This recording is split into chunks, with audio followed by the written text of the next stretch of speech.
Friends, imagine one day you are walking on the seashore. Cold wind is blowing. The echo of the waves is reaching your ears.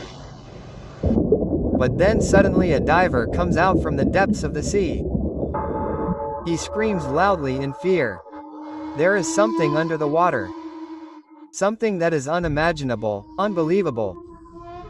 There is a whole city under the water which has palaces, roads. There are small houses around the palace to live in and maybe even a temple.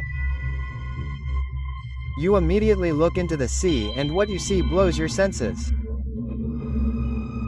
You really see a whole city in the depths of the sea. As if someone has stopped time and hidden that city under the sea.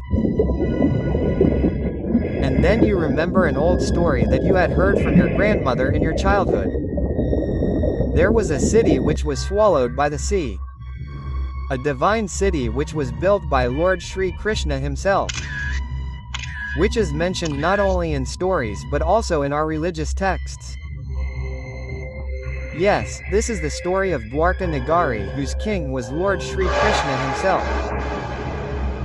Hello friends, I am RK and you are watching Instagyan. Today we are going to talk about that divine city which is not only mentioned in history but a few years ago this city was also discovered a little away from the coast of Gujarat. That is why stay with me till the end in this video because maybe today your thinking will change. Maybe you yourself can connect with this city of Krishna. Friends, Dwarka was not just a city. It was a dream of a divine city. A divine city which is mentioned in Mahabharata, Vishnu Purana and Bhagwat Purana.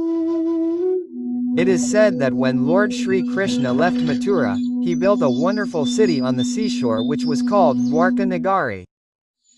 This city was the city of his dreams, in which 24-karat gold, diamonds and pearls were used. Every street, every square was so grand that even heaven would feel ashamed. Friends, it is said that the walls of the palaces of Dwarka Nagari were made of gold. Its gates glittered with gems and the roads there passed through the sea and reached Krishna's palace. The story says that Krishna built this city inside the sea to protect it from demons, for which he had asked the sea god for a place and the sea god also gave him this land. Then with the help of Vishwakarma and other gods, Dwarka Nagari was built.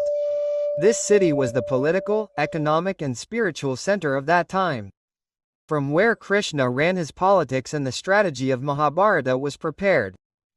But friends, this is about the Dwarka city mentioned in the stories. But do you know that in the 1980s, many such discoveries were made in which a whole city was found underwater near the seacoast of Gujarat?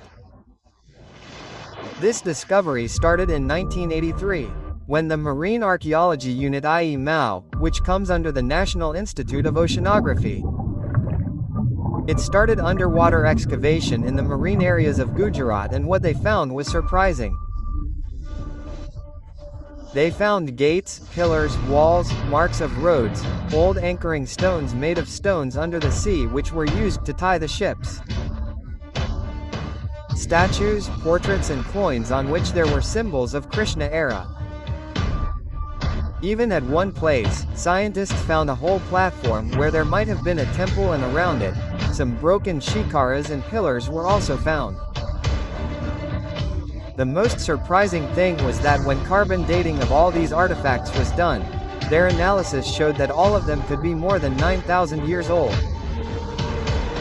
Meaning that finding Dwarka was not just a religious story but it was also a historical event.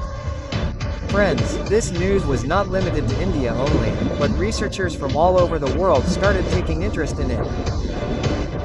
Some British and American researchers also believed that the city found in Gulf and Kampat is beyond any imagination.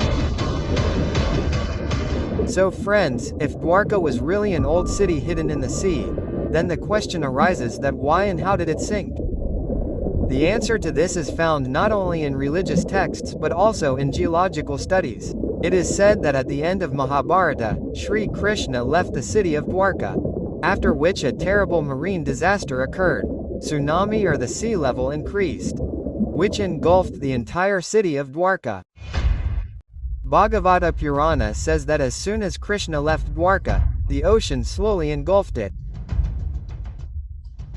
But some researchers believe that the movements of tectonic plates raised the shear lines and coastal cities like Dwarka went underwater.